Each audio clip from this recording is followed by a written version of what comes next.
আসসালামু আলাইকুম। দেখেন, এখানে আমি অনেক দিন আগে গান করেছি, তবে এবছরে মিনারুল ভাইয়ের দয়া হয়েছে, আমাদেরকে ডেকেছে, ওই জন্য আবার আসতে পেরেছি। তবে এই পৃথিবীতে রাজা বাদশাহ অনেকেই এসেছিলেন, তারা ধরেন এই পৃথিবী ছেড়ে চলে গিয়েছে। আমি বলবো যে সাদ্দামের মতো করুণ কাহিনী এই পৃথিবীতে কারো হয়েছে বলে জানা নেই।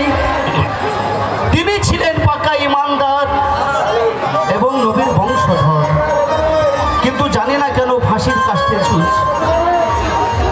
আল্লাহ যাকে যেমন ভালোবাসে আর কার কিভাবে মৃত হয় একমাত্র আল্লাহ রাসূলুল্লাহ প্রতি ভালো জানে। দেশ বিদেশ থেকে বন্ধু বান্ধব এসেছেন, আপনাদের প্রতি সালাম আলাইকুম জানিয়ে, আল্লাহ রাসূলুল্লাহর প্রতি ভক্তি জানিয়ে, পীর বাবার প্রতি ভক্তি জানিয়ে আমি সাদ্দাম হোসেনের ফাঁসির জারি গান শুরু করছি।